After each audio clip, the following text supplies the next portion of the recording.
ಸಾಯಿರಾಮ್. ಆತ್ಮೀಯ ವೀಕ್ಷಕ ಬಾಂಧವರಿಗೆಲ್ಲ ಇವತ್ತಿನ ಜೀವನಾಮೃತ ಕಾರ್ಯಕ್ರಮಕ್ಕೆ ಸ್ವಾಗತ ಸುಸ್ವಾಗತ. ವೀಕ್ಷಕರೇ, ನಿನ್ನೆ ಭಾಳ ವಿಜೃಂಭಣೆಯಿಂದ ಕೃಷ್ಣನ ಬರ್ತ್ಡೇಯನ್ನು ಆಚರಣೆ ಮಾಡಿದ್ದೀರಾ ಅಂದ್ಕೊಂಡಿದ್ದೀನಿ. ನಿನ್ನೆ ಸಂಚಿಕೆಯಲ್ಲಿ ನಾನು ಒಂದು ಕುಟುಂಬದಲ್ಲಿ ಅಣ್ಣ ತಮ್ಮಂದಿರ ಗಲಾಟೆ, ಕೆಲವು ಹೆಣ್ಮಕ್ಳು ಕೆಟ್ಟ ಮಾರ್ಗದಲ್ಲಿ ನಡೀತಿರ್ತಾರೆ, ಕೆಟ್ಟ ಸಹವಾಸದಿಂದ. ಈ ಥರ ದೋಷದಲ್ಲಿ ಇರತಕ್ಕಂಥ ಕುಟುಂಬದಲ್ಲಿ ಕೃಷ್ಣನ ಇಟ್ಟು ಪೂಜೆ ಮಾಡಬೇಕು. ದಾಯಾದಿಗಳಿಂದ ತೊಂದರೆ ಮತ್ತು ಅವಮಾನ, ನಿಂದನೆ, ಅಗೌರವ, ಕೋರ್ಟು, ಮನೆ ಬಿಟ್ಟು ಹೊಟ್ಟೋಗೋದು, ಪೊಲೀಸ್ ಸ್ಟೇಷನ್ನು, ಈ ಥರ ಗೊಂದಲದಲ್ಲಿ ನಡೀತಿರ್ತಕ್ಕಂಥ ಸಂಸಾರದಲ್ಲಿ ಕೃಷ್ಣನನ್ನು ಇಟ್ಟು ಪೂಜೆ ಮಾಡೋದ್ರಿಂದ ಆ ದೋಷ ನಿವಾರಣೆ ಆಗುತ್ತೆ. ಕೇವಲ ಕೃಷ್ಣನನ್ನು ಪೂಜೆ ಮಾಡೋದ್ರಿಂದ 9 ಗ್ರಹಗಳು ಶಾಂತಿಯಾಗುತ್ತೆ ಅಂಥೇಳಿ ಕೆಲವು ಪುರಾಣಗಳಲ್ಲಿ ಉಲ್ಲೇಖನ ಮಾಡಿದ್ದಾರೆ. ಈ ಒಂದು ಹಬ್ಬದ ಆಚರಣೆಯ ಸೋಂಕು ಅಂದರೆ ಆ ಒಂದು ಹವ ಇವತ್ತು 2ನೇ ದಿನ, ಕೃಷ್ಣ ಹುಟ್ಟಿದ 2ನೇ ದಿನ. ಇವತ್ತು ಕೆಲವರು ಕೃಷ್ಣನ 3 ದಿನ ಇಟ್ಟು ಪೂಜೆ ಮಾಡ್ತಾರೆ, 2 ದಿನ ಇಟ್ಟು ಪೂಜೆ ಮಾಡ್ತಾರೆ, ನೆನ್ನೆನೇ ವಿಸರ್ಜನೆ ಮಾಡ್ತಾರೆ. ಅವರವರ ಸಂಪ್ರದಾಯ, ಆಸಕ್ತಿ, ಭಕ್ತಿ, ಶ್ರದ್ಧೆ ಮೇಲೆ. ಇವತ್ತು ನಾನು ಇನ್ನೊಂದು ವಿಶೇಷವಾದಂಥ ಸಬ್ಜೆಕ್ಟನ್ನು ತೊಗೊಂಬಂದಿದ್ದೀನಿ ಇವತ್ತು ನಿಮ್ಗೆ ತಿಳಿಸೋಕ್ಕೆ. ಏನಪ್ಪ ಅಂತಂದರೆ, ಅದು ವ್ಯಾಪಾರ ಮಾಡೋವಂಥವ್ರಿಗೆ, ಕೆಲಸಕ್ಕೆ ಹೋಗೋರ್ಗಂತಲ್ಲ. ಯಾರು ಸಾಫ್ಟ್ವೇರ್ ಇಂಜಿನಿಯರ್ಸ್ ಇರ್ತಾರೋ, software company, private limited, public limited ಅಥವಾ ಸಣ್ಣ ಸಣ್ಣ ಕಂಪ್ನಿಗಳಲ್ಲಿ ಕೆಲಸ ಮಾಡೋರಿಗೆ ಇದು ಅಪ್ಲೈ ಆಗಲ್ಲ, ಇದು ವರ್ಕೌಟ್ ಆಗಲ್ಲ. ವ್ಯಾಪಾರ ಮಾಡೋವಂಥವ್ರು, ವ್ಯಾಪಾರ ಅದು ಹಣ್ಣು ಮಾರೋರು ಇರ್ಬೋದು, ತರಕಾರಿ ಮಾರೋರು ಇರ್ಬೋದು, ಎಳ್ನೀರು, ಏನೋ ಒಂದು ಸಣ್ಣ ಸಣ್ಣ ಪುಟ್ಟ ಅಂಗಡಿಗಳು ಇಟ್ಕೊಂಡು ಮಾಡೋವಂಥವ್ರು, ಸಣ್ಣ ಹೋಟ್ಲು ಅಥವಾ ಪ್ರಾವಿಷನ್ ಸ್ಟೋರ್, ಅಕ್ಕಿ ಬೇಳೆ ರಾಗಿ ಮಾರೋವಂಥ ಅಂಗಡಿ, ದೊಡ್ಡ ದೊಡ್ಡ ಮಾಲ್ಗಳು, ಈ ಥರ ಇರುವಂಥ ಸ್ಥಳಕ್ಕೆಲ್ಲಿ ಈ ಪ್ರಯೋಗವನ್ನು, ಈ ಮಂತ್ರತಂತ್ರ ಮಾಡ್ಬೋದು. ಸಮಸ್ಯೆ ಏನು, ಯಾತಕ್ಕೆ ಮಾಡಬೇಕು, ಪರ್ಪಸ್ ಏನು, ಉದ್ದೇಶ ಏನು? ಇವತ್ತಿನ ಸಂಚಿಕೆ ಉದ್ದೇಶ ಏನಪ್ಪ ಅಂತಂದರೆ, ವ್ಯಾಪಾರ ಮಾಡುವಂಥ ಜನರಿಗೆ ಚೆನ್ನಾಗಿ ಒಳ್ಳೆ ವ್ಯಾಪಾರ ಆಗಬೇಕು, ನಷ್ಟ ಆಗಬಾರ್ದು ಅನ್ನೋ ಸಬ್ಜೆಕ್ಟ್ ಇವತ್ತು. ವ್ಯಾಪಾರ ಮಾಡುವಂಥವ್ರು ಯಾವುದೇ ವ್ಯಾಪಾರ ಆಗಿಲ್ಲ, ಇಂಥದ್ದು ಅಂತಿಲ್ಲ, ವ್ಯಾಪಾರಸ್ಥರಿಗೆ ಚೆನ್ನಾಗಿ ವ್ಯಾಪಾರ ಆಗಬೇಕು, ನಷ್ಟ ಆಗಬಾರ್ದು. ಕೆಲವು ವ್ಯಾಪಾರ ಆಗ್ತಾ ಇರ್ತದೆ, ದುಂದಾಗೆ ನಷ್ಟ ಆಗ್ತಿರ್ತದೆ. ಎಕ್ಸ್ಪೈರಿ ಡೇಟ್ ಆಗಿರೋ ಐಟಮ್ಸ್ ಎಲ್ಲ ಹೋಗ್ಬಿಡ್ತದೆ, ಕೆಲವು ಐಟಮ್ಸ್ ಎಲ್ಲ ಕೊಳ್ತೋಗುತ್ತೆ, ಹುಳಗಳು ಹತ್ಕೊಂಬಿಟ್ಟಿರ್ತದೆ, ವ್ಯಾಪಾರ ಆಗ್ತಿರ್ತದೆ. ಆದರೆ ಅದು ಹಾಳು, ಅದನ್ನು ತೊಗೊಂಡೋಗಿ ಸುರಿಬೇಕು, ಅದನ್ನು ವೇಸ್ಟ್ ಅಂತ. ಇದು ಅಲ್ಲಿ ನಷ್ಟ ಆಯ್ತು ಅವ್ರಿಗೆ. ವ್ಯಾಪಾರ ಚೆನ್ನಾಗಿ ಭಾಳ ಜೋರಾಗುತ್ತೆ, ಬಟ್ ಅಷ್ಟೇ ಲಾಸ್ ಆಗ್ತಿರ್ತದೆ. ಎಕ್ಸ್ಪೈರಿ ಆಗಿರೋ ಐಟಮ್ಸ್ ಎಲ್ಲ ಹೋಗ್ಬಿಟ್ಟಿರ್ತದೆ, ಕೆಲವು ಐಟಮ್ಸ್ ಎಲ್ಲ ಫಂಗಸ್ಸು ಬೂಸ್ಲಿಟ್ಕೊಂಬಿಟ್ಟಿರ್ತದೆ, ಹುಳ ಹತ್ಬಿಟ್ಟಿರ್ತದೆ, ಅದು ಅವ್ರು ಬಂಡವಾಳ ಹಾಕಿರ್ತಾರೆ, ಬಿಸಾಕಬೇಕಾಗ್ಬಂತು, ಲಾಸ್. ಅದು ಆಗಬಾರ್ದು ಇವತ್ತಿನ ವ್ಯಾಪಾರ ಶೈಲಿಯಲ್ಲಿ. ಹಾಗೆ ವ್ಯಾಪಾರಸ್ಥರಿಗೆ ಇವತ್ತೊಂದು ಒಳ್ಳೆ ಎಪಿಸೋಡ್ ಅಂತ ನಾನು ಅನ್ಕೋತೀನಿ. ನನ್ನ 48 ವರ್ಷದ ಅನುಭವದಲ್ಲಿ ಕೆಲವರು ವ್ಯಾಪಾರ ಮಾಡೋರು ಬಂದು ವ್ಯಾಪಾರನೇ ಆಗ್ತಿಲ್ಲ ಅಂತ, ವ್ಯಾಪಾರ ವೃದ್ಧಿ ಆಗ್ತಿಲ್ಲ. ಓಕೆ, 50 ರೂಪಾಯಿಲಿ 10 ರೂಪಾಯಿ ಲಾಸ್ ಆಗಲಿ, 40 ರೂಪಾಯಿ ಉಳಿಬೇಕು. 40ರಲ್ಲಿ ಅವ್ರಿಗೊಂದು 10 ರೂಪಾಯಿ ಲಾಭ ಬಂದರೆ 30 ರೂಪಾಯಿ ಬಂಡವಾಳ, 10 ರೂಪಾಯಿ ಪ್ರಾಫಿಟ್ ಆಯಿತು ಅಂತ.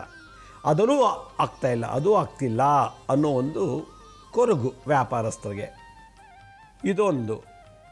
ನಾನಿಲ್ಲಿ ಚಿನ್ನದ ಅಂಗಡಿ ಇಟ್ಟಿದ್ರೆ ನನ್ನ ಎದುರುಗಡೆ ಒಬ್ಬ ಚಿನ್ನದ ಅಂಗಡಿ ಇಟ್ಟಿರ್ತಾನೆ, ನನಗೆ ಕಾಂಪಿಟೇಟರ್ ಇರ್ತಾರೆ. ನಾನಿಲ್ಲಿ ತರಕಾರಿ ಅಂಗಡಿ ಇಟ್ಕೊಂಡು ನಾನು ತರಕಾರಿ ಮಾರ್ತೀನಿ, ನನ್ನ ಆಪೋಸಿಟ್, ನನ್ನ ಮುಂದುಗಡೆ ಇನ್ನೊಬ್ಬ ತರಕಾರಿ, ಇಲ್ಲ ಪಕ್ಕದಲ್ಲೋ ಇಲ್ಲ ಎಡಗಡೆ ಸೈಡಲ್ಲೋ ತರಕಾರಿ, ನನ್ನ ಅಂಗಡಿಗೆ ಬರೋರೆಲ್ಲ ಆ ಕಡೆ ಈ ಕಡೆ ಶಿಫ್ಟ್ ಆಗಿಬಿಡ್ತಾರೆ. ಸೊ ನನಗೆ ಅಲ್ಲಿ ವ್ಯಾಪಾರ ಅಭಿವೃದ್ಧಿ ಆಗ್ತಿಲ್ಲ. ಹೀಗೆ ವ್ಯಾಪಾರ ಮಾಡಬೇಕು, ಅವ್ರಿಗೆ ಅದು ಬಿಟ್ಟರೆ ಬೇರೆ ಏನು ಗತಿ ಇಲ್ಲ. ಕೆಲಸಕ್ಕೆ ಹೋಗೋಕ್ಕಾಗಲ್ಲ, ಏಜ್ ಆಗಿದೆ, ಓದಿಲ್ಲ, ವ್ಯಾಪಾರನೇ ಗತಿ. ವ್ಯಾಪಾರದಲ್ಲಿ ಯಶಸ್ವಿಯಂತನಾಗಬೇಕು, ವ್ಯಾಪಾರದಲ್ಲಿ ನಷ್ಟ ಆಗಬಾರ್ದು. ನಷ್ಟ ಅಂತಂದರೆ ನಾನು ಆಗಲೇ ಅದು ಕೊಳ್ತೋಗ್ಬೋದು, ಕೆಲವು ಐಟಮ್ಸ್ ಎಲ್ಲ ಎಕ್ಸ್ಪೈರಿ ಡೇಟ್ ಆಗಿರ್ತದೆ ಎಲ್ಲ. ನಷ್ಟ ಅಂದರೆ ಇದೊಂದೇ ಅಲ್ಲ ನಷ್ಟ. ಕೆಲವರು ವ್ಯಾಪಾರಕ್ಕೆ ಅಂತ ಬಂದಾಗ ಕತ್ಕೊಂಡು ಹೋಗ್ತಾರೆ, ಕತ್ಕೊಂಡು ಹೋದ್ಮೇಲೆ ಅದು ನಷ್ಟ. ಕೆಲವರು ವ್ಯಾಪಾರಕ್ಕೆ ಅಂತ ಬರ್ತಾರೆ, ಬಂದ್ಬಿಟ್ಟು ಅವ್ರು ಏನೇನು ಬೇಕಲ್ಲ ಕೇಳ್ತಾರೆ. ಮೊನ್ನೆ ಚಿನ್ನದ ಅಂಗಡಿಲಿ ಯಾರೋ ಒಬ್ಬರು ಹೀಗೆ ಹೇಳ್ತಾಯಿದ್ರು, ನನಗೆ ಆ ಉಂಗುರ ಬೇಕು, ಈ ಚೈನ್ ಬೇಕು ಅಂತೇಳಿ CCTV ಎಲ್ಲ ಇದ್ದರೂ ಕೂಡ ಹಾಗೆ ಒಂದು ಕಿವಿಗೆ ಹಾಕೋ ಓಲೆ ಒಂದು ಜೊತೆ ಎತ್ಕೊಂಡು ಹೊಟ್ಟೋಗ್ಬಿಟ್ಟಿದ್ದಾರಂತೆ. ನೋಡಿ, ಅವ್ರಿಗೆ ಅದು ಲಾಸ್ ಆಯಿತು, ಲಾಸ್ ಆಗೋಯ್ತು ಅವ್ರಿಗೆ. ಒಂದು ಶರ್ಟು ತೊಗೊಳಕ್ಕೆ ಅಂತ ಹೋಗಿ ಒಂದು ಶರ್ಟ್ ತೊಗೊಳೋನೆ, ನಾನು ಸೈಜ್ ಆಗುತ್ತೆ ಅಲ್ವ ಅಂತ ಒಳಗೋಗಿ ಆ ಡ್ರೆಸ್ಸಿಂಗ್ ರೂಮಲ್ಲಿ ಹಾಕೋಬೇಕು ಅಂತ ಹೋಗ್ತಾನೆ. ಒಂದು 2-3 ತೊಗೊಂಡೋಗ್ತಾನೆ, ಒಂದು ಹಾಕೊಂಬಿಡ್ತಾನೆ, ಇನ್ನೊಂದು ಒಳಗಡೆ ಎಲ್ಲೋ ಇಟ್ಕೊಂಡ್ಬಿಟ್ಟು ಕತ್ಕೊಂಬಂದ್ಬಿಡ್ತಾನೆ. ಸೊ ಒಂದು ಪರ್ಚೇಸ್ ಮಾಡ್ದ, ಒಂದು ಕತ್ಕೊಂಬಂದ. ಅಲ್ಲಿಗೆ ಒಂದು ಪಾಪ ಅಂಗಡಿ ಮಾರೋನಿಗೆ ಲಾಸ್ ಆಯಿತು. ಕಳ್ಳತನದಿಂದ ಲಾಸು, ಕೊಳ್ತೋಗಿರ್ತದೆ ಐಟಮ್ಸು, ಡ್ಯಾಮೇಜ್ ಆಗಿರ್ತದೆ, ಎಕ್ಸ್ಪೈರಿ ಆಗಿರ್ತದೆ, ಅದರಲ್ಲೂ ನಷ್ಟ. ಅದರಿಂದ ನಷ್ಟನೂ ಆಗಬಾರ್ದು, ವ್ಯಾಪಾರನೂ ಚೆನ್ನಾಗಿ ಆಗಬೇಕು. ಸುತ್ತಮುತ್ತ ಅದೇ ವ್ಯಾಪಾರ ನಡೀತಿರ್ತದೆ. ಇಲ್ಲೂ ತರಕಾರಿ ಅಂಗಡಿ, ಇಲ್ಲೂ ತರಕಾರಿ ಅಂಗಡಿ, ಈ ಕಡೆನೂ ತರಕಾರಿ ಅಂಗಡಿ, ಮುಂದುಗಡೆನೂ ತರಕಾರಿ ಅಂಗಡಿ, ಇಲ್ಲೂ ಹೂ ಮಾರ್ತಾರೆ, ಇಲ್ಲೂ ಹೂ ಮಾರ್ತಾರೆ, ಅಲ್ಲೂ ಹಾಗೆ ಈ ಒಂದು ಕಾಂಪಿಟೇಷನ್ ಅಂದ್ರೇನು? ಕಾಂಪಿಟೇಟರ್ ನಮಗೆ ವ್ಯಾಪಾರದಲ್ಲಿ ಇದು ಒಂದು ದೊಡ್ಡ ಗೋಳು. ಎರಡನೇದು ಲಾಸು, ಮೂರನೇದು ವ್ಯಾಪಾರನೇ ಆಗ್ತಿಲ್ಲ. ಈ ಮೂರು ಬಗ್ಗೆ ಚಿಂತನೆ ಇಟ್ಕೊಂಡು ನಾನು ಇವತ್ತಿನ ಒಂದು ಸಂಚಿಕೆಯನ್ನು ಮಾಡ್ತಾಯಿದ್ದೀನಿ. ಯಾಕೆಂದರೆ ಕೆಲಸಕ್ಕೆ ಹೋಗೋರು ತಿಂಗಳ ಸಂಬಳ ಬಂದುಬಿಡುತ್ತದೆ. ಇವರಿಗೆ ಒಂದಿನ ವ್ಯಾಪಾರ ಆದರೂ ಆಯಿತು, ಇಲ್ಲ ಅಂದ್ರೆ ಇಲ್ಲ. ಅದಕ್ಕೆ ನಿತ್ಯವೂ ವ್ಯಾಪಾರ ಆಗಬೇಕು, ನಷ್ಟ ಆಗಬಾರ್ದು. ನಿತ್ಯವೂ ವ್ಯಾಪಾರ ಆಗಬೇಕು, ಕಳ್ತನ ಆಗಬಾರ್ದು. ನಿತ್ಯವೂ ವ್ಯಾಪಾರ ಆಗಬೇಕು, ಯಾವುದೇ ರೀತಿ ಪೊಲೀಸು ಅವರು ಇವ್ರದ್ದು ರೋಡಿಸಮ್ ಕಾಟ ಇರಬಾರ್ದು. ಇದು ಮೂರನೇದು. ರೋಲ್ ಕಾಲ್ ಬರ್ತಾರೆ ಅಂಗಡಿ ಮುಂದೆ, ಅಥವಾ ಪೊಲೀಸರು ಬರ್ತಾರೆ, ಏನೋ ಒಂದು ಎಡವಟ್ಟಾಗಿ ಪೊಲೀಸರು ಬರ್ತಾರೆ, ನಿಮ್ಮ ಅಂಗಡೀಲಿ ಕಳ್ತ ಮಾಲ ಮಾರ್ತಿದ್ದೀರಂತೆ, ಹಂಗೆ ಮಾಡ್ತಿದ್ದೀರಿ, ಹಿಂಗೆ ಮಾಡ್ತೀವಿ ಅಂತೆಲ್ಲ. ಈ ಥರ ಏನೂ ಆಗದೇನೆ ಸುಖವಾಗಿ, ಧರ್ಮಬದ್ಧವಾಗಿ, ಕ್ರಮಬದ್ಧವಾಗಿ, ಶಾಸ್ತ್ರೋಕ್ತವಾಗಿ ವ್ಯಾಪಾರ ಮಾಡಿದ್ದೆ ಆದರೆ ಲಕ್ಷ್ಮಿ ಶಾಶ್ವತವಾಗಿ ಅಲ್ಲಿ ಉಳಿತಾಳೆ. ಯಾಕೆ ನಮ್ಮ ಅಂಗಡಿ ಸರಿಯಾಗಿ ವ್ಯಾಪಾರ ಆಗೋದಿಲ್ಲ? ಒಳ್ಳೆ ಮಾಲಿದೆ, ಒಳ್ಳೆ ಅಂಗಡಿ ತುಂಬ ಚೆನ್ನಾಗಿ ಡಿಸೈನ್ ಮಾಡಿದ್ದೀವಿ, ವ್ಯಾಪಾರ ಆಗ್ತಿಲ್ಲ, ವ್ಯಾಪಾರದಲ್ಲಿ ವೃದ್ಧಿ ಆಗ್ತಿಲ್ಲ.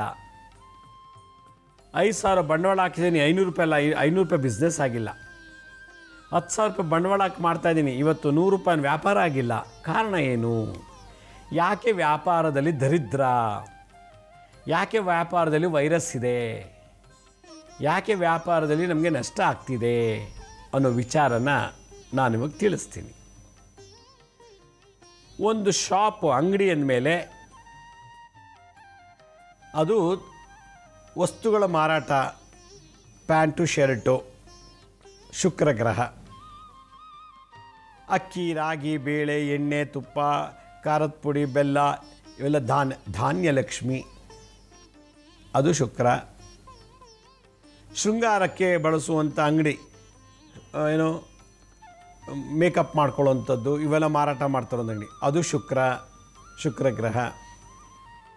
ಶುಕ್ರ ಸ್ತ್ರೀ ಗ್ರಹ.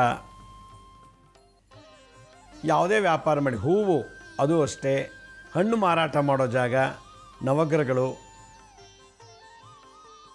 ಬಟ್ಟೆ ವ್ಯಾಪಾರ, ಹಣ್ಣಿನ ವ್ಯಾಪಾರ, ಚಿನ್ನ, ಬೆಳ್ಳಿ, ವಜ್ರ, ವೈಡೂರ್ಯಗಳು, ಅದು ಶುಕ್ರ. ವಸ್ತ್ರ, ಬಟ್ಟೆಗಳ ಮಾರಾಟ, ಮಕ್ಕಳದಿರ್ಬೋದು, ಜೆಂಟ್ಸ್ದು, ಲೇಡೀಸ್ದಿರ್ಬೋದು. ಹೀಗೆ ಯಾವುದೇ ವ್ಯಾಪಾರ ಮಾಡಿದ್ರೂ ಕೂಡ ಆಯಾ ಗ್ರಹಗಳ ಕಾರಕತ್ವದಲ್ಲಿ ನಡೀತಾ ಇರ್ತದೆ. ಒಂದು ವ್ಯಾಪಾರ ಮಾಡುವಂಥ ವ್ಯಕ್ತಿ ಅಥವಾ ಅಂಗಡಿ ಒಳಗಿರೋ ಜನಗಳು ಪರಿಶುದ್ಧರಾಗಿದ್ದರೆ ಮಾತ್ರ ವ್ಯಾಪಾರ ಅಭಿವೃದ್ಧಿ ಆಗುತ್ತೆ. ಎಷ್ಟೇ ಕಾಂಪಿಟೇಟರ್ ಇದ್ದರೂ ಕೂಡ, ನಮ್ಮ ಹಿಂದ್ಗಡೆ ಮುಂದ್ಗಡೆ ಎಷ್ಟೇ ಅಂಗಡಿ ಸೇಮ್ ಅದೇ ಅಂಗಡಿಗಳಿದ್ದರೂ ಕೂಡ ನಮಗೆ ಜನ ಸಕ್ಕರೆಗೆ ಹೇಗೆ ಎರಿವೆ ಮುತ್ಕೊಳ್ಳುತ್ತೋ ಹಾಗೆ ಜನ ಆಕರ್ಷಣೆ ಆಗುತ್ತೆ, ಧನ ಆಕರ್ಷಣೆ ಆಗುತ್ತೆ. ಯಾಕೆ ನಮ್ಮ ಅಂಗಡಿ ವ್ಯಾಪಾರ ಆಗ್ತಿಲ್ಲ ಅಂದರೆ, ಸ್ನಾನನೇ ಮಾಡಲ್ಲ, ಹೋಗಿ ಅಂಗಡಿ ತೆಗೆದುಬಿಡ್ತಾರೆ. ಸ್ನಾನ ಮಾಡ್ದೇ ಕ್ಯಾಶ್ ಕೌಂಟ್ರಲ್ಲಿ ಕೂತ್ಕೋತಾರೆ, ಸ್ನಾನ ಮಾಡ್ದೇ ಕ್ಯಾಶ್ ಮುಟ್ತಾರೆ, ಕ್ಯಾಶನ್ನು ಕೊಡ್ತಾರೆ, ಕ್ಯಾಶನ್ನು ತಗೋತಾರೆ. ಇದರಿಂದ ವ್ಯಾಪಾರ ಅಭಿವೃದ್ಧಿ ಆಗೋದಿಲ್ಲ. ಇದು ಒಂದು ವೈರಸ್. ಮೈಲಿಗೆ. ರಾಹು ಅಂದರೆ ಮೈಲಿಗೆ. ಕೇತು ಅಂದರೆ ಸ್ಪ್ರೆಡ್ ಆಗೋದು. ಕೇತು ಗ್ರಹ ಅದೇನಾಗುತ್ತೆ, ಅವನು ಮುಟ್ಟಿದ್ದು ಕೊಟ್ಟಿದ್ದೆಲ್ಲ ಸ್ಪ್ರೆಡ್ ಆಗ್ತಿರ್ತದೆ. ಅದರಿಂದ ವ್ಯಾಪಾರ ಮಾಡುವಂಥವ್ರು ಮೊದಲು ಸ್ನಾನ ಮಾಡಿಕೊಂಡು ತಮ್ಮಲ್ಲಿರೋ ಆಲಸ್ಯ, ಕೋಪ, ದುಃಖ, ಚಿಂತನೆ ಎಲ್ಲ ಸ್ನಾನದ ಮುಖಾಂತರ ತೆಗಿಬೇಕು. ರಾಹು ವಿಸರ್ಜನೆ. ಎರಡನೇದು, ಕ್ಯಾಶ್ ಕೌಂಟ್ರಲ್ಲೇ ಕೂತ್ಕೊಂಡು ಮಾಂಸ ತಿನ್ನೋದು, ಎಂಜಲ್ ಮಾಡೋದು, ಕುಡಿಯೋದು, ಸ್ಮೋಕ್ ಮಾಡೋದು ಮಾಡಿದ್ರೆ ವ್ಯಾಪಾರ ಸ್ಥಳದಲ್ಲಿ ಗ್ರಹಗಳಿಗೆ ಅದು ದೋಷ ಆಯಿತು, ನೀವು ವ್ಯಾಪಾರದ ವೃದ್ಧಿ ಆಗೋದಿಲ್ಲ. ಆದ್ದರಿಂದ ಅಂಗಡಿನಲ್ಲಿ ಕೂತ್ಕೊಂಡು ಕ್ಯಾಶ್ ಕೌಂಟರ್ ಮೇಲೆ ಅಥವಾ ನೀವು ದುಡ್ಡು ಎಣಿಸೋ ಜಾಗದಲ್ಲಿ ತಿನ್ನೋದು, ಸ್ಮೋಕ್ ಮಾಡೋದು ಮಾಡಬಾರ್ದು. ಮೂರನೇದು, ಅಂಗಡಿ ಒಳಗೆ ಸೆಕ್ಸ್ ಮಾಡಬಾರ್ದು. ವ್ಯಾಪಾರ ಮಾಡೋ ಸ್ಥಳದಲ್ಲಿ ಕಾಮದ ಬಗ್ಗೆ ಚಿಂತನೆ ನಡೀಬಾರ್ದು, ಸೆಕ್ಸ್ ಬಗ್ಗೆ ಥಾಟ್ಸ್ ಬರಬಾರ್ದು, ನೆಗೆಟಿವ್ ಇರಬಾರ್ದು. ಯಾರೋ ಒಂದು ಹೆಂಗಸು ಸೀರೆ ತೊಗೊಳಕ್ಕೆ ಅಂಗಡಿಗೆ ಬರ್ತಾಳೆ, ಅವಳು ನೋಡಿಬಿಟ್ಟು ಆ ಸೀರೆ ವ್ಯಾಪಾರ ಮಾಡೋನು ಎಷ್ಟು ಚೆನ್ನಾಗಿದ್ದಾಳೆ ಅಂಥೇಳಿ ಅವಳ ಮನಸ್ಸಲ್ಲಿ ಅವಳನ್ನ ಪ್ರೀತಿಸ್ತಾನೆ, ಮನಸ್ಸಲ್ಲೇ ಭೋಗಿಸ್ತಾನೆ. ಆಗ ಲಕ್ಷ್ಮಿಗೆ ಅಲ್ಲಿ ಅವಮಾನ ಆಯಿತು. ಆಮೇಲೆ ಅಂಗಡಿ ಒಳಗಡೆ ಎಷ್ಟೋ ಜನ ಇವತ್ತು ತುಂಬ ಕೆಟ್ಟಾಗಿ ನಡ್ಕೋತಾರೆ. ನಾಲ್ಕನೇದು, ಅಂಗಡಿನಲ್ಲಿ ಎಂತಿಂಥ ದೋಷ ಇರೋರು ಒಳಗೆ ಬರ್ತಾರೆ. ಅಂಗಡಿ ಅಂದಮೇಲೆ ಕಾಳಸರ್ಪ ದೋಷ ಇರೋರು ಮುಂದೆ 1 kg ಅಕ್ಕಿ ತೊಗೊಂಡು ಹೋಗ್ತಾನೆ. ವೈಶ್ಯವಾಟಿಕೆ ಮಾಡೋ ಸ್ತ್ರೀ ಕೂಡ ಬಂದು ಏನೋ ಪರ್ಚೇಸ್ ಮಾಡ್ತಾಳೆ. ಪ್ರಾರಬ್ಧ ರೋಗದಿಂದ ನಡ್ತಿರೋಂಥ ಕುಷ್ಠ, ಕ್ಷಯ, ಪಿಡ್ಸು ಈ ಥರ ರೋಗದವರು ಬರ್ತಾರೆ, ಅವ್ರಿಗೇನು ಬೇಕೋ ಪರ್ಚೇಸ್ ಮಾಡ್ಕೊಂಡು ಹೋಗ್ತಾರೆ. ಮಾಟ ಮಂತ್ರ ತಂತ್ರ ಬಾಧೆಯಲ್ಲಿ ನಡೀತಿರೋರು ಬಂದು ಏನೋ ಒಂದು ಬಳೆನೋ ಕುಂಕುಮನ ತೊಗೊಂಡೋಗ್ತಾರೆ. ಮೈಮೇಲೆ ಭೂತ ಪ್ರೇತ ಬಾಧೆ ಇರೋರು ಕೂಡ ಬಂದು ಅಂಗಡಿಯೊಳಗೆ ಏನೋ ಪರ್ಚೇಸ್ ಮಾಡ್ಕೊಂಡು ತೊಗೊಂಡೋಗ್ತಾರೆ. ಇಲ್ಲಿ ವ್ಯಾಪಾರ ಆಗ್ತಿದೆ, ನೆಗೆಟಿವ್ ಎನರ್ಜಿ ಒಳಗೆ ಬರ್ತಿದೆ ಅಂಗಡಿ ಒಳಗಡೆ, ಆದರೆ ಡಿಸ್ಚಾರ್ಜ್ ಆಗ್ತಿಲ್ಲ. ಒಬ್ಬ ಜ್ವರ ಬಂದಿರೋನು 2 ನಿಮಿಷ ಅಂಗಡಿಗೆ ಹೋಗ್ಬಿಟ್ಟು ಅವ್ರ ಜೊತೆ ಅಂಗಡಿಲಿರೋ ಸೇಲ್ಸ್ ಗರ್ಲ್ಸು ಅಥವಾ ಓನರ್ ಜೊತೆ ಒಂದು 10 ನಿಮಿಷ ಮಾತಾಡಿದ್ರೆ ಈ ಅಂಗಡಿ ಓನರು ಜ್ವರ ಬಂದಿರೋನು ದುಟ್ಟಿಸ್ ನೋಡ್ತಾನೆ, ಜ್ವರ ಬಂದಿರೋನು ಕೂಡ ಓನರ್ನ ಅಲ್ಲಿರೋನ ದುಟ್ಟಿಸ್ ನೋಡ್ತಾನೆ. ಆಮೇಲೆ ಓನರ್ಗೆ ತಲೆಭಾರ, ಕಣ್ಣಲ್ಲಿ ನೀರು ಬಂತು, ಮೂಗಲ್ಲಿ ನೀರು ಬಂತು, ಒಂದಿನ ಮಲ್ಕೊಂಬಿಟ್ಟ. ಇನ್ಫೆಕ್ಷನ್, ಜ್ವರ ಬಂದಿರೋನಿಂದ ಇನ್ಫೆಕ್ಷನ್ ಸ್ಪ್ರೆಡ್ ಆಯಿತು. ರಾಹು ಹೊರಟೋಯ್ತಲ್ಲಿ ಅವನಿಗೆ, ಓನರ್ಗೆ. ಅಂಗಡಿ ಒಳಗಡೆ ಓನರು ಆ ಸೇಲ್ಸ್ ಗರ್ಲ್ಸ್ನೆಲ್ಲ ಇಟ್ಕೊಂಡಿರ್ತಾನೆ ಹೆಣ್ಮಕ್ಳನ್ನ ವ್ಯಾಪಾರ ಮಾಡಲಿಕ್ಕೆ ಅಂತ. ಅವನು ಅವ್ರ ಜೊತೆ ಅಸಭ್ಯವಾಗಿ ನಡ್ಕೊಳ್ಳೋದು, ದೇಹ ಸುಖ, ಈ ಥರದಲ್ಲಿ ಅಂಗಡಿ ಒಳಗೇ ಎಲ್ಲ ಥರ ನಡವಳಿಕೆಗಳು ನಡೀತಿದ್ರೆ ಲಕ್ಷ್ಮಿ, ಧನಲಕ್ಷ್ಮಿ ಅಶಾಂತಿಗೆ ಆಗ್ತಾಳೆ. ಶುಕ್ರ ನೀಚನಾದ. ಕ್ಯಾಶ್ ಕೌಂಟ್ರ್ ವ್ಯಾಪಾರ ಅಂದಾಗ ಒಬ್ಬ ವ್ಯಕ್ತಿಗೆ ಸ್ಯಾಟಿಸ್ಫ್ಯಾಕ್ಷನ್ ಕೊಡುವಂಥದ್ದು. 1 kg ಅಕ್ಕಿ ಕೊಡಿ ಅಂದರೆ ನಗ್ನಗ್ತಾ 1 kg ಒಳ್ಳೆ ಅಕ್ಕಿ ಕೊಟ್ಬಿಟ್ಟು ಅವ್ನು ಸಂತೋಷ ಪಡಿಸಿದ್ರೆ ಅವನಿಗೆ ಇಮ್ಮಿಡಿಯೇಟಾಗಿ ಮತ್ತೊಬ್ಬ ಬಂದು ಗಿರಾಕಿ 5 kg ಅಕ್ಕಿ ತೊಗೊಂಡು ಹೋಗ್ತಾನೆ. ಒಂದು ಸೀರೆ ಕೊಡಿ ಬರ್ತಾಳೆ, ಅವಳಿಗೆ ನಗ್ನಗ್ತಾ ಒಂದು ಒಳ್ಳೆ ಸೀರೆ ತೋರಿಸಿ ವ್ಯಾಪಾರ ಮಾಡಿ ದುಡ್ಡು ತೊಗೊಂಡು ಒಂದು ಸೀರೆ ಕೊಟ್ಟರೆ ಅವಳು 10 ಜನಕ್ಕೆ ಕೇಳ್ತಾಳೆ, ಇನ್ನೊಂದು 10 ಸೀರೆ ಮಾರಾಟ ಆಗುತ್ತೆ. ಇವನು ಒಂದು ಸೀರೆ ಕೊಡೋ ಜಕ್ಕೆ ಅವಳನ್ನೇ ಬುಟ್ಟಿಗೆ ಹಾಕೊಂಡ್ಬಿಡ್ತಾನೆ. ಇದೆಲ್ಲ ನಡೆದಾಗ ವ್ಯಾಪಾರ ಅಭಿವೃದ್ಧಿ ಆಗೋದಿಲ್ಲ. ಇನ್ನೊಂದು, ಇವನು ವ್ಯಾಪಾರ ಆಗಲೇಬಾರ್ದು ಅಂತೇಳಿ ಕೆಲವರು ಎದುರಾಳಿಗಳು, ಕಾಂಪಿಟೇಟರ್ಸು ಮಾಟಮಂತ್ರ ತಂತ್ರ ಮಾಡಿಸಿರ್ತಾರೆ. ಇದೊಂಥರ. ಅಂಗಡಿಯಲ್ಲಿ ಪ್ರತಿನಿತ್ಯ ಕುಲಕ್ಕೆ ಸಂಬಂಧಪಟ್ಟಂತೆ ದೇವ್ರ ಫೋಟೋ ಇಟ್ಟು ಪೂಜೆ ಮಾಡೋದ್ರಿಂದ ಅಭಿವೃದ್ಧಿ ಆಗುತ್ತೆ. ಕುಷ್ಠರೋಗದವನು, ಕ್ಷಯರೋಗದವನು, ಕಳ್ಳ, ಮೋಸ, ಜೈಲ್ಗೆ ಹೋಗಿ ಬಂದವನು, ಮಾಟ ಮಂತ್ರದಲ್ಲಿ ನರಳ್ತಿರೋವಂಥ ವ್ಯಕ್ತಿಗಳು ಯಾರು ಅಂಗಡಿ ಬಂದು ಪರ್ಚೇಸ್ ಮಾಡ್ತಿದ್ರೆ ನಾವು ಪೂಜೆ ಮಾಡೋ ಬಲದಿಂದ ಆ ನೆಗೆಟಿವ್ ಎಲ್ಲ ಡಿಸ್ಚಾರ್ಜ್ ಆಗ್ತಿರ್ತದೆ. ಆಗ ನಷ್ಟನೂ ಆಗಲ್ಲ, ವ್ಯಾಪಾರ ವೃದ್ಧಿ ಆಗುತ್ತೆ. ಇದು ಅಂಗಡಿಲಿ ಇರೋ ನೆಗೆಟಿವ್ ಎನರ್ಜಿನ ಡಿಸ್ಚಾರ್ಜ್ ಮಾಡಲಿಲ್ಲ. ಮನೇಲಿ ಹೇಗೆ ನಾವು ದಿನ ಕಸ ಗುಡಿಸ್ತೀವೋ ಹಾಗೆಯೇ ಅಂಗಡಿನಲ್ಲಿ ದಿನ ನೆಗೆಟಿವ್ ಎನರ್ಜಿನ ತೆಗಿಬೇಕು. ಹಾಗಾದರೆ ಒಳ್ಳೆ ವ್ಯಾಪಾರ ಆಗಬೇಕು, ನಷ್ಟ ಆಗಬಾರ್ದು. ಎಂತಿಂಥವರೋ ಬಂದು ವ್ಯಾಪಾರ ಮಾಡೋದು ಕೂಡ ನಮ್ಮ ಲಕ್ಷ್ಮಿಗೆ ಕಳಂಕ ಆಗಬಾರ್ದು, ನಮ್ಮ ವ್ಯಾಪಾರ ನಷ್ಟ ಆಗಬಾರ್ದು, ಮತ್ತು ನಮಗೆ ಕಂದೃಷ್ಟಿ ಆಗಬಾರ್ದು, ಮತ್ತೆಚ್ಚಿಗೆ ಧನ ಜನ ಎರಡೂ ಆಕರ್ಷಣೆ ಆಗಬೇಕು ಅಂತಂದರೆ ಏನು ಮಂತ್ರ ತಂತ್ರ ಮಾಡಬೇಕು ನೋಡಿ. ವ್ಯಾಪಾರ ಅನ್ನೋದು ಬಹಳ ವಿಶೇಷವಾದಂಥ ಕ್ಷೇತ್ರ. ನಮ್ಮನ್ನು ನಂಬ್ಕೊಂಡು ಹೆಂಡತಿ ಮಕ್ಕಳು ಇರ್ತಾರೆ, ನನ್ನ ನಂಬ್ಕೊಂಡು ಹೆಂಡತಿ ಇರ್ತಾಳೆ, ನನ್ನ ನಂಬ್ಕೊಂಡು ಮಕ್ಕಳು ಓದ್ತಿರ್ತಾರೆ, ಓದಿಸ್ಬೇಕು. ಕಾಯಿಲೆ ಬಂತು ಅಂದರೆ ಕ್ಯೂರ್ ಮಾಡಲಿಕ್ಕೆ ದುಡ್ಡು ಕೊಡಬೇಕು, ಹಾಸ್ಪಿಟ್ಲಿಗೆ ಔಷಧಿಗೆ ಎಲ್ಲಿಂದ ಬರಬೇಕು? ನನ್ನ ವ್ಯಾಪಾರ ಚೆನ್ನಾಗಿ ಮಾಡಬೇಕಲ್ಲ, ನನ್ನ ವ್ಯಾಪಾರ ಚೆನ್ನಾಗಿ ಮಾಡಬೇಕು. ವ್ಯಾಪಾರ ಮಾಡೋನು ಅಂಗಡಿ ಬರೋರನ್ನೆಲ್ಲ ಕೆಟ್ಟ ದೃಷ್ಟಿಲಿ, ಕಾಮ ದೃಷ್ಟಿಲಿ ನೋಡ್ತಿದ್ರೆ ಮನೆಯಲ್ಲಿರೋ ಮಕ್ಕಳಿಗೆ ಹೆಂಡತಿಗೆ ಧಕ್ಕೆ ಆಗುತ್ತೆ, ಮತ್ತು ಇಲ್ಲಿ ಲಕ್ಷ್ಮಿ ಕಮ್ಮಿ ಆಗ್ತಾಳೆ. ಅದಕ್ಕೆ ಎಷ್ಟೋ ಅಂಗಡಿಗಳು ಮುಚ್ಚೋಗಿವೆ, ಎಷ್ಟೋ ವ್ಯಾಪಾರಗಳು ಬಂದಾಗಿದೆ. ಎಷ್ಟೋ ಜನ ವ್ಯಾಪಾರ ನಿಲ್ಲಿಸ್ಬಿಟ್ಟು ಬೇರೆ ಕಡೆ ಕೆಲಸಕ್ಕೆ ಸೇರ್ಕೊಂಡಿದ್ದಾರೆ. ಯಾಕಂತ ಇವರೆಲ್ಲೋ ಮೈಲಿಗೆ ರಾಹು ಮತ್ತು ಕೇತುಗಳ ದೋಷ. ಅದಕ್ಕೇನು ಮಾಡಬೇಕು? ಪ್ರತಿನಿತ್ಯ ಮನೆಯಲ್ಲಿ ಪೂಜೆ ಮಾಡಬೇಕು. ಕೆಲವು ಪೂಜೆನೇ ಮಾಡೋದು ಬಂದು ಅಂಗಡಿ ತೆಗಿತಾರೆ. ದೇವರೇ ಇಲ್ಲ ಅನ್ನೋರು ನಾವೇನು ಮಾಡೋಕ್ಕಾಗಲ್ಲ. ಜೋರಾಗಿ ಡ್ರೆಸ್ ಮಾಡ್ಕೊಂಡು ಅಂಗಡಿ ತೆಗಿತಾರೆ, ಜೋರಾಗಿ ಡ್ರೆಸ್ ಮಾಡ್ಕೊಂಡು ಭಾಳ ಸ್ಟೈಲಾಗಿ ಇರೋ ಥರ ಅಂಗಡಿಲಿ ವ್ಯಾಪಾರ ಮಾಡ್ತಾರೆ. ದೈವ ಬಲ ಇಲ್ಲ, ದೈವ ಬಲ ಇಲ್ಲ. ಅದರಲ್ಲೂ ಪಾರ್ಟ್ನರ್ಶಿಪ್ ಬಿಸ್ನೆಸ್ಸಲ್ಲಂತೂ ಇನ್ನೂ ಭಾಳ ವರ್ಸ್ಟು. ಹಾಗಾಗಿ ದೈವ ಬಲ ಇದ್ದಷ್ಟು ವ್ಯಾಪಾರ ಚೆನ್ನಾಗಾಗತ್ತೆ, ದೈವ ಬಲ ಚೆನ್ನಾಗಿದ್ದಷ್ಟು ನಷ್ಟ ಕಮ್ಮಿ ಆಗ್ತಾ ಹೋಗುತ್ತೆ. ಕೋಟ್ಯಾಂತರ ರೂಪಾಯಿ ವ್ಯಾಪಾರ ನಡೆಯೋ ಥರ ಆಗುತ್ತೆ. ಅದಕ್ಕೆ ಏನು ಮಾಡಬೇಕು? ಪ್ರತಿನಿತ್ಯ ಮನೇಲೂ ಸ್ನಾನ ಮಾಡಿ ಪೂಜೆ ಮಾಡಬೇಕು ವ್ಯಾಪಾರ ಮಾಡೋವಂಥವ್ರು. ಅಲ್ದೇ ಅಂಗಡಿಗೂ ಬಂದು ಒಂದು 5 ನಿಮಿಷ ನಾವು ಪೂಜೆ ಮಾಡಬೇಕು ಅಂಗಡಿನಲ್ಲಿ. ಅಂಗಡಿನಲ್ಲೂ ಮನೆಯಲ್ಲೂ ವ್ಯಾಪಾರ ಮಾಡೋಕ್ಕೆ ಮುಂಚೆ, ಆವತ್ತಿನ ಒಂದು ಕಾರ್ಯಕ್ರಮ ಶುರು ಮಾಡೋಕ್ಕೆ ಮುಂಚೆ ನಾನು ತೋರಿಸೋ ಮುದ್ರೆಯಿಂದ ಮಂತ್ರದಿಂದ ಜಪ ಮಾಡಬೇಕು. ಕ್ಯಾಶ್ ಕೌಂಟರ್ ಕೂತ್ಕೊಂಡು ನೋಡಿ. ಶುಕ್ರ ಹೆಬ್ಬೆಟ್ಟು, ಶುಕ್ರ ಗ್ರಹ ಹೆಬ್ಬೆಟ್ಟು ಆಯಿತಾ. ಆಮೇಲೆ ಮಧ್ಯದ ಬೆರಳು ಶನಿ. ಶನಿ ಏನು? ಕಳ್ತನ ಆಗುತ್ತೆ, ಮಾಂಸ ಮಡ್ಡಿ ತಿನ್ನೋದು, ಸೆಕ್ಸ್ ಮಾತಾಡೋದು, ಸೆಕ್ಸ್ ಬಗ್ಗೆ ಇದು ಚಿಂತನೆ ಮಾಡೋದು, ಕ್ಯಾಶ್ ಕೌಂಟರ್ ಅಂಗಡಿ ಒಳಗೆ ಕೂತ್ಕೊಂಡು ಅದೆಲ್ಲ ತೆಗೆಯೋದು ಈ ಶನಿ. ಕಳ್ತನ, ಚೋರ ಕೃತ್ಯ, ಚೋರ ಭಯ, ವ್ಯಾಘ್ರ ಭಯ, ರಾಜ ಭಯ ಎಲ್ಲವನ್ನು ಈ ಶನಿ, ಮಧ್ಯದ ಬೆರಳು ಶನಿ ಆಯಿತಾ. ಆಮೇಲೆ ಗುರುಬಲ ಬೇಕು. ಇವು ತೋರ್ಬೆರಳು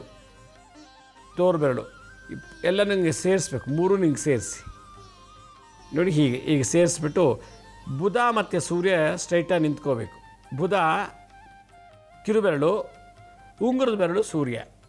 ಇನ್ನೊಮ್ಮೆ ತೋರಿಸ್ತೀನಿ. ಹೆಬ್ಬೆಟ್ ಮೇಲೆ ತೋರ್ಬೆರಳು, ಮಧ್ಯದ ಬೆರಳು ಇಡಿ. ಹೆಬ್ಬೆಟ್ ಮೇಲೆ ಶುಕ್ರ ಗ್ರಹದ ಮೇಲೆ ಗುರು ಮತ್ತು ಶನಿ. ಹೆಬ್ಬೆಟ್ಟು ಶುಕ್ರ, ತೋರ್ಬೆರಳು ಗುರು, ಮಧ್ಯದ ಬೆರಳು ಶನಿ. ಅಲ್ಲಿ ಕಳ್ತನ ಮತ್ತು ಯಾವುದೇ ರೀತಿ ಅವ್ಯವಹಾರ, ಎಂಥ ಕೆಟ್ಟ ಚಟಗಳು, ಕೆಟ್ಟ ನಡವಳಿಕೆಗಳಲ್ಲಿ ಆಗಬಾರ್ದು ಅಂದರೆ ಶನಿ ಶುಕ್ರ ಮೇಲೆ ಇಡಬೇಕು. ಶುಕ್ರ ಏನು? ಸಂಪತ್ಕಾರಕ, ವ್ಯಾಪಾರಕ್ಕೆ ಅಭಿವೃದ್ಧಿ ಕೊಡುವಂಥ ಗ್ರಹ ಶುಕ್ರ. ಗುರು ಬಲ ಇರಬೇಕು ನೋಡಿ. ಅಲ್ಲಿ ಬೆಂಕಿ ಬೀಳಬಾರ್ದು, ಕಳ್ತನ ಆಗಬಾರ್ದು, ಇದಕ್ಕಿಂತ ಏನೋ ಒಂದು ಬಾಂಬ್ ಸ್ಫೋಟ ಆಗೋದು, ಎಲೆಕ್ಟ್ರಿಕ್ ಶಾರ್ಟ್ ಸರ್ಕ್ಯೂಟಿಂದ ಅಂಗಡಿ ಸುಟ್ಟೋಗೋದು, ಇದೆಲ್ಲ ಆಗಬಾರ್ದು ಅಂದರೆ ಈ 2 ಬೆರಳನ್ನು ಹೆಬ್ಬೆಟ್ಟ ಮೇಲೆ ಇಡಬೇಕು. ಉಂಗುರದ ಬೆರಳು ಸೂರ್ಯ, ಕನಿಷ್ಠಿಕ ಕಿರುಬೆರಳು ಬುಧ ಸೂರ್ಯ ಸ್ಟ್ರೈಟಾಗಿ ಇಟ್ಕೋಬೇಕು. ಈಗ ಇಟ್ಕೊಂಡು ಒಂದಕ್ಕೊಂದು ಈಗ ಇಟ್ಕೊಂಡು ನಾನು ಹೇಳೋ ಮಂತ್ರ ಹೇಳಬೇಕು. ಓಂ ಶ್ರೀಂ ಶ್ರೀಂ ಲಕ್ಷ್ಮಿ. ಶ್ರೀಂ ಅಂದರೆ ಶ್ರೀ ಅಂದರೆ ರೆಸ್ಪೆಕ್ಟ್, ಶ್ರೀಂ ಅಂದರೆ ಲಕ್ಷ್ಮಿ. ಶ್ರೀಂ ಶ್ರೀಂ ಪರಮಾಂ ಸಿದ್ಧಿ. ಪ್ರತಿನಿತ್ಯ ನನ್ನ ಅಂಗಡಿನಲ್ಲಿ ಸಿದ್ಧಿ ಆಗಬೇಕು. ವ್ಯವಹಾರದಲ್ಲಿ ಏನು? ಪರಮಾಂ ಸಿದ್ಧಿ. ಶ್ರೀಂ ಶ್ರೀಂ ಶ್ರೀಂ 5 ಬಾರಿ ಲಕ್ಷ್ಮಿನ ನೆನೀಬೇಕು. ಓಂ ಶ್ರೀಂ ಶ್ರೀಂ ಪರಮಾಂ ಸಿದ್ಧಿ. ಶ್ರೀಂ ಶ್ರೀಂ ಶ್ರೀಂ. ಓಂ ಶ್ರೀಂ ಶ್ರೀಂ ಪರಮಾಂ ಸಿದ್ಧಿ. ಶ್ರೀಂ ಶ್ರೀಂ ಶ್ರೀಂ. ಓಂ ಶ್ರೀಂ ಶ್ರೀಂ ಪರಮಾಂ ಸಿದ್ಧಿ ಶ್ರೀಂ ಶ್ರೀಂ ಶ್ರೀಂ. ಓಂ ಶ್ರೀಂ ಶ್ರೀಂ ಪರಮಾಂ ಸಿದ್ಧಿ ಶ್ರೀಂ ಶ್ರೀಂ ಶ್ರೀಂ ಪರಮಾಂ. ಮಾಂ ಅಂದರೆ ನನ್ನ, ಪರ ಅಂತಂದರೆ ಎಲ್ಲ ರೀತಿಯಲ್ಲೂ ನನಗೆ ಸಿದ್ಧಿ ಆಗಬೇಕು. ವ್ಯಾಪಾರದಲ್ಲಿ ಮತ್ತು ಜನ ಆಕರ್ಷಣೆಯಲ್ಲಿ ಎಲ್ಲವೂ ಕೂಡ ಇದು ಮಾಡ್ತಿದ್ರೆ ಮನಸ್ಸು ಶಾಂತಿ ಆಗುತ್ತೆ, ನಿರಾಳ ಆಗುತ್ತೆ. ನೀವು ಸುಮ್ಮನೆ ಅಡ್ವರ್ಟೈಸ್ಮೆಂಟೇ ಕೊಡೋದು ಬೇಡ, ಪ್ರಚಾರನೇ ಬೇಡ. ಜನ ನಿಮ್ಮ ಒಳಗೆ ಸಕ್ಕರೆ ಹಚ್ಚಿಗೆ ಹೇಗೆ ಇರುವೆ ಮುತ್ಕೊಳ್ಳುತ್ತೋ ಹಾಗೆ ನಿಮ್ಮ ಅಂಗಡಿಗೆ ಅದು ಇನ್ನೇನು ಖಾಲಿ ಆಗೋವರೆಗೂ ಬಂದು ಬಿಸ್ನೆಸ್ ಮಾಡೋ ಲೆವೆಲಿಗೆ ಬರುತ್ತಂತೆ. ಸಿದ್ಧಿ ಆಗಬೇಕು ಈ ಮಂತ್ರ. ವ್ಯಾಪಾರ ಮಾಡೋರು ಸಿದ್ಧಿ ಆಗಬೇಕು. ಸುಮ್ಮನೆ ಹಿಂಗೆ ಇಟ್ಕೊಂಬಿಟ್ಟು ಇವತ್ತೇ ಬಿಟ್ಟರೆ ನಿಮಗೆ 1 ಲಕ್ಷ ವ್ಯಾಪಾರ ಎಲ್ಲ ಆಗಲ್ಲ. ನಿಮ್ಮ ಜಾತಕದಲ್ಲಿ ಎಲ್ಲ ದೋಷಗಳನ್ನು ತೆಗಿಬೇಕಲ್ಲ, ನಿಮ್ಮ ಆಚಾರ ವಿಚಾರ ಸಂಸ್ಕಾರದಲ್ಲಿರೋ ಲೋಪದೋಷಗಳು ತೆಗಿಬೇಕಲ್ಲ. ಆಗ ನೀವು ಏನೇ ಸುಮ್ಮನೆ ಕೊಳತವ್ರದ್ದು ಪ್ಯಾಕ್ ಮಾಡಿಕೊಟ್ರು ಕೂಡ ಜನ ತೊಗೊಂಡು ಹೋಗ್ಬಿಡ್ತಾರೆ. ಆ ಲೆವೆಲಿಗೆ ಪರಮಾಂ ಸಿದ್ಧಿ ಶ್ರೀಂ ಶ್ರೀಂ ಶ್ರೀಂ ಭಾಳ ವಿಶೇಷವಾದಂಥ ಬೀಜ ಮಂತ್ರ ಇದು. ಈ ರೀತಿ ಈ ಮುದ್ರೆ ಇದನ್ನು. ತಂತ್ರ ಏನು? ಮುದ್ರೆ ಆಯಿತು, ಮಂತ್ರ ಆಯಿತು. ತಂತ್ರ ಏನು? ನಿಂಬೆಹಣ್ಣ ಕೈಲಿಟ್ಕೋಬೇಕು. ಒಂದು ನಿಂಬೆಹಣ್ಣ ಕೈಲಿ ಇಟ್ಕೊಂಡು ಇದನ್ನು ಅರ್ಧ ಗಂಟೆ ಜಪ ಮಾಡಿ ಕ್ಯಾಶ್ ಕೌಂಟ್ರಲ್ಲಿ ಹಾಕಬೇಕು. ಕ್ಯಾಶ್ ಕೌಂಟ್ರಲ್ಲಿ ಇಟ್ಬಿಡ್ಬೇಕು. ಇನ್ನೊಂದು ನಿಂಬೆಹಣ್ಣೆ ತೊಗೊಂಡು ಮಂತ್ರ ಹೇಳಿ ಇಳಿ ತೆಗೆದು ನಿಮ್ಮ ಅಂಗಡಿ ಮುಂದೆ ಚೆಚ್ಚಬೇಕು ನಿತ್ಯ. ಒಂದು ನಿಂಬೆಹಣ್ಣೆ ದಿನ ಚೆಚ್ಚೋದ್ರಿಂದ ರಾಹು ಶಾಂತಿ ಆಯಿತು. ಕುಡುಕರು, ಕೊಲೆಗಾರು, ಮೋಸಗಾರು ಇವ್ರು ಬಂದು ವ್ಯಾಪಾರ ಮಾಡಿದಷ್ಟು ನಿಮ್ಮ ಅಂಗಡಿಗೆ ನೆಗೆಟಿವ್ ಎನರ್ಜಿ ಜಾಸ್ತಿ ಆಗುತ್ತೆ. ಇದನ್ನೆಲ್ಲ ಇನ್ಫೆಕ್ಷನ್ ಬಾಗಿಲಲ್ಲೇ ಅಟ್ರಾಕ್ಟ್ ಮಾಡ್ಕೊಳ್ಳುತ್ತೆ, ದಿಗ್ಬಂಧ ಮಾಡುತ್ತೆ ನಿಂಬೆಹಣ್ಣು ಇಳಿ ತೆಗೆದು ಹಾಕೋದ್ರಿಂದ. ಅದನ್ನು ಓಂ ಶ್ರೀಂ ಶ್ರೀಂ ಪರಮಾಂ ಸಿದ್ಧಿ ಶ್ರೀಂ ಶ್ರೀಂ ಶ್ರೀಂ ಈ ಮಂತ್ರ ವ್ಯಾಪಾರಸ್ಥರಿಗೆ ನನ್ನ ಕಡೆಯಿಂದ ಇವತ್ತು ಗಿಫ್ಟು. ನಿನ್ನೆ ಗೋಕುಲಾಷ್ಟಮಿ, ಇವತ್ತು ಲಕ್ಷ್ಮಿ ಆವಾಹನೆಗೆ ಇದೊಂದು ವಿಶೇಷ ಮಂತ್ರ ಅಂತ ಹೇಳ್ತಾ, ನಮ್ಮ ಹಳೆ ಸಂಚಿಕೆಗಳನ್ನು ಯಾರು ನೋಡೋಕ್ಕಾಗಿಲ್ವೋ ನಮ್ಮ ಶಿರ್ಡಿ ಸಾಯಿ ಭಿಕ್ಷಾ ಕೇಂದ್ರ, ಹೆಲ್ತ್ ಸೈನ್ಸ್ ಅಂತ 2 ಯೂಟ್ಯೂಬ್ ಚಾನಲ್ ಇದೆ. ಇದ್ರ ಜೊತೆಗೆ SSBK ಮ್ಯೂಸಿಕ್ ಚಾನಲ್ಲು ಒಂದಿದೆ, ಜ್ಞಾನೋದಯ ಅಂಥೇಳಿ. 3ಕ್ಕೆ ಸಬ್ಸ್ಕ್ರೈಬ್ ಮಾಡ್ಕೊಳ್ಳಿ. ಪಕ್ಕದ ಬೆಲ್ ಬಟನ್ ಪ್ರೆಸ್ ಮಾಡಿ, ನೋಡಾದ್ಮೇಲೆ ಲೈಕ್ ಅನ್ನೋ ಬಟನ್ ಪ್ರೆಸ್ ಮಾಡಿ. ಆಮೇಲೆ ನೀವು ನೋಡಿದಂಥ ಲಿಂಕನ್ನು ನಿಮ್ಮ ಬಂಧು ಮಿತ್ರರಿಗೆ ವಾಟ್ಸಪ್ ಮುಖಾಂತರ, ಇಮೇಲ್ ಮುಖಾಂತರ ಶೇರ್ ಮಾಡಿ. ಗುರುಜಿ ಲಕ್ಷ್ಮೀ ಶ್ರೀನಿವಾಸ್ ಅಂತೇಳಿ ಫೇಸ್ಬುಕ್ಕು, ಇನ್ಸ್ಟಾಗ್ರಾಮು, ಟ್ವಿಟ್ಟರು, ಲಿಂಕ್ಡ್ಇನಲ್ಲಿ ಕೂಡ ಅಪ್ಲೋಡ್ ಮಾಡ್ತಾ ಇರ್ತೀವಿ ಯಾವಾಗಲೂ. ಅಲ್ಲೂ ಕೂಡ ನೀವು ನೋಡ್ಬೋದು. ಅಪಾಯಿಂಟ್ಮೆಂಟ್ಸ್ ಬೇಕಿದ್ದರು www.lakshmisrinivas.in ಅಂತ ಲಾಗಿನ್ ಆಗಿ ನೀವೇ ಡೇ ಟು ಟೈಮ್ ಫಿಕ್ಸ್ ಮಾಡ್ಕೊಳ್ಳಿ ಅಂತ ಹೇಳ್ತಾ ಇವತ್ತಿನ ಸಂಚಿಕೆಯನ್ನು ಮುಗಿಸ್ತೀನಿ. ಇದೇ ರೀತಿ ನಾಳಿನ ಸಂಚಿಕೆಯಲ್ಲಿ ಮತ್ತೊಂದು ವಿಶೇಷವಾದಂಥ ಮಾಹಿತಿಯೊಂದಿಗೆ ತಮ್ಮನ್ನು ಭೇಟಿ ಮಾಡ್ತೀನಿ. ಅಲ್ಲಿವರೆಗೂ ನನ್ನ ನಮಸ್ಕಾರ. ಸಾಯಿರಾಮ್.